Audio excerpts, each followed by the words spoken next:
Zero RB is one of the most fun draft strategies in fantasy football, but most people get it wrong. They either force it from a bad draft position or they don't know how to properly assemble a team before ultimately drafting their first running back. Today, I'm going to give you my 2 favorite zero RB drafting spots and going through a mock draft through each one so you can see exactly how those teams stack up. Now, this isn't to say you can't draft from any other spot besides these 2 spots, but from all the tests I've run, all the analysis I've done, these are the best 2 spots. For those of you who don't know what a zero RB draft strategy is, we are effectively not drafting a running back typically through the first 4 rounds. Personally, I think if you draft your first running back in the 4th round, I would still consider that like a light zero RB draft strategy. And the reason a lot of people do this is because a zero RB draft strategy has some of the highest upside if you can hit your players right. The best single season team I've ever had in fantasy football went undefeated in the regular season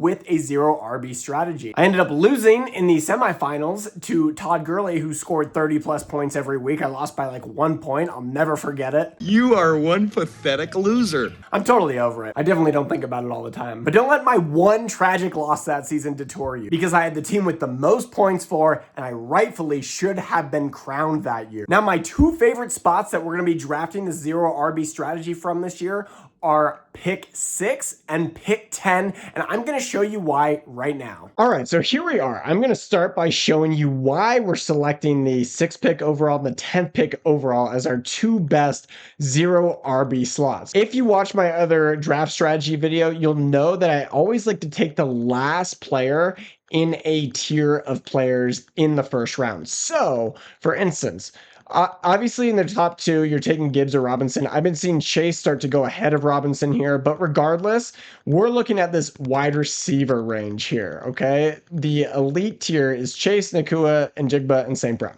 So in this case, we want that 6th spot, okay? Because then there's a gap after that to the CeeDee Lamb and Justin Jefferson of the world, which our 10th spot is going to grab us those 2 players, spoiler alert. So here we are in the 6th. I've got a mock draft set up. This is in half PPR format, but this will work for any, whether you're doing full PPR or standard. These rankings this year really aren't shifting too much with these players. All right, so let's see. Chase went first, Bijan, Gibbs, Nakua, McCaffrey. This spot guarantees us one of those wide receivers. And normally I would say I'm getting Amon-Ra here, but with somebody reaching for Christian McCaffrey, we can grab JSN right here, which is amazing. This is best case scenario, really, in my mind. So we'll draft JSN.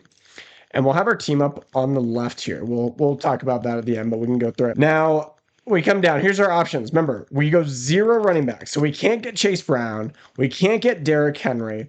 And we get my favorite high draft pick gem in the draft, and that's Nico Collins. So we're going to draft. Look who we have to start. Jackson Smith-Njigba and Nico Collins, 2 of the top 5 wide receivers in the NFL, in my opinion. That is unbelievable. Those 2 guys could any given week hit like 200 to 250 yards with like 2 to 3 touchdowns. That's how good they are.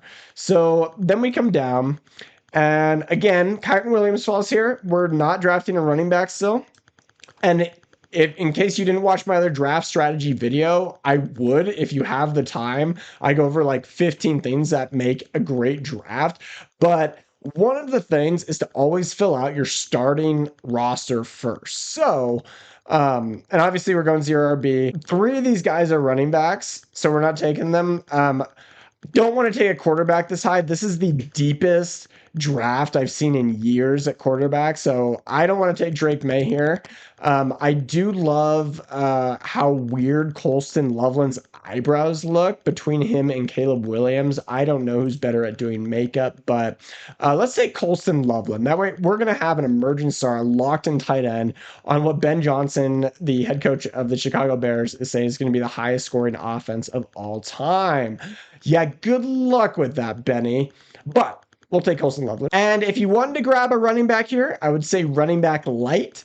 Really love taking Travis Etienne here. Cam Scatterbo, you know how low I think of him, you guys. Tedero McMillan, I like. That's not another bad pick. Let's go true 0 RB here. I would probably, honestly, take Travis Etienne here if I had the opportunity in a draft, because we always want to be, adapting to what's in front of us. But let's take Tet, because then we're looking at JSN, Nico Collins, and Tet. Tet's going to give us really good floor. The other two are giving us floor plus upside. Colston Loveland is floor plus upside. And then even better, I would take DeAndre Swift here as my 5th pick. For sure, 100%, especially with the injury to his backup at this point. I'm so high on Jalen Hurts this year. I think he's going to be the 2nd best fantasy quarterback this year. It's one of my bold takes. But because we can wait on quarterback, let's take DeAndre Swift here. I think he's going to be a stud. So now we got 2 Bears. And of these players, I'm looking for upside between Jadarian Price. Don't want Trevor. I'm really high on Trevor Lawrence this year, but again, we can wait on quarterback. I'm low on Jaylen Warren, Ramondre Fumbler, Stevenson. We'll see. I don't know. These 3 don't really excite me. I'm going to go with Jadarian Price. Dude could just emerge as a superstar. And then if we're filling out our starting roster here, we can get Dak Prescott, who easily could throw for 5,000 yards this year. Like, he could just have a monstrous season like he always does, even though the Cowboys suck. Sorry, Cowboys Nation. You guys always choke, and your defense is awful, which is great for fantasy. Great for our Cowboys. So let's take a look at running 0 RB from the 6th spot. Dak Prescott, locked-in starter every week. DeAndre Swift, starting running back for the Bears. Right now he has that job by the throat because Kyle Monangai right here is injured. And that's supposed to be an explosive offense. Jadarian Price, rookie, coming in to hopefully replace Kenneth Walker III there. Could be a superstar. JSN, amazing. Nico Collins, amazing. Colston Loveland, one of the top tight ends of the league. And Tedero McMillan as a solid cornerstone flex play every week. You guys, this is an incredibly solid team. Like, if I were probably blindly picking out a roster, I would say this is like a top 3 to 4 team in any given 12-man league. That's getting you to the playoffs, and that's giving you a great base to hopefully make a few other moves throughout the season to then go win your championship. With a roster like this, we're looking at only needing to probably make a couple moves, whether it's waiver additions, trades, to enhance this lineup by the end of the season. But honestly, like, I see 0 holes in this lineup right now. My only question mark would be Jadarian Price, because we haven't seen it yet, but he's going to the Super Bowl champions. We know they've got an elite running scheme and line, so I feel very strongly about that. So that is from pick number 6. Now I want to show you guys why I'm doing pick number 10 as well, and then we'll do a draft from there. If you come over here and look, this area, the next 2 are in a little tier of their own. I would say it's CeeDee Lamb and Justin Jefferson. I'm personally higher on Justin Jefferson than CeeDee Lamb.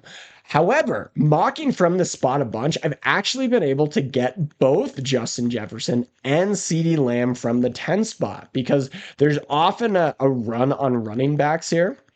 And these players, again, are in a little tier of their own, and I'm taking the furthest back spot that I think I can get one of these players.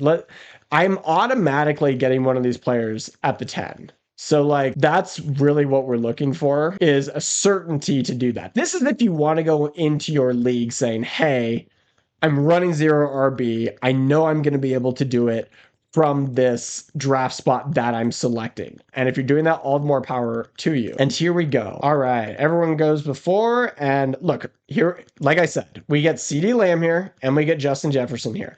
Personally, I'm going to go with Justin Jefferson. I just think CeeDee Lamb hit his ceiling 2 years ago.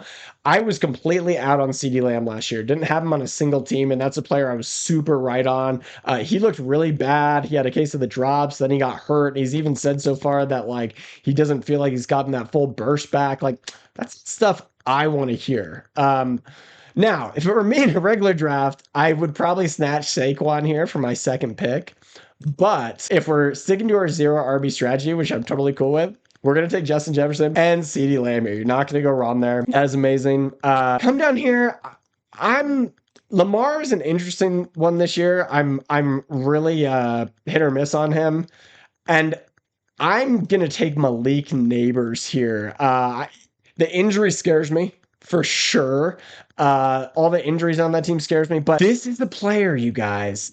if he hits this year, he could be absolutely dynamite. Like, I'm not saying this is going to happen, but like 1,500 yards is in the realm of possibility if he's healthy, because we've seen how talented he is and how many targets he commands. So, like, look how we're starting the draft. Justin Jefferson, CeeDee Lamb, Malik Neighbors. Is anyone going to say no to that? Absolutely not. So, and look who falls to us now. DeAndre Swift and Travis Etienne. It's fantastic. I'm taking DeAndre Swift for reasons we mentioned earlier in the video. So now we have our first starting running back. David Montgomery is a guy I'm targeting ridiculously a lot this year. And so we're taking David Montgomery. I'm so happy. This is like the most dream draft I've ever seen. Swift, Montgomery, just, anyone who used to play for the Lions were drafting, obviously. Justin Jefferson, CeeDee Lamb, Malik Neighbors. Ridiculous. No, I'm not taking Painted Nails boy Caleb Williams, like I've mentioned, of any drafts. We can wait. Really, let's take a look at tight ends here. Tucker Kraft, I'm so high on. I can't even believe he's still here. So yeah, we're taking Tucker Kraft, and then we'll look at a quarterback next so we can fill out the rest of our starting roster here. I like Dowdle. If I were not filling out my whole roster here, I would snatch Dowdle up here for sure. Maybe let's just do it. Let's take Dowdle. And look, Lawrence is still there for us. And yeah, I'm very high on Trevor Lawrence this year. So okay, here's what we got. This is picking from 10, you guys. Trevor Lawrence, DeAndre Swift, David Montgomery, Justin Jefferson, CeeDee Lamb, Tucker Kraft, Malik Neighbors. Congratulations, you just won your fantasy football league. I can see it now. You are standing on the podium. All the other people in your league absolutely despise you. You're holding a trophy. It has all your players' names on it. I would take this draft over the 6 as far as what I'm seeing here. However, I will say I have run a lot back and forth, and it really depends. I think either the 6 or the 10 are the best spots for the 0 RB strategy.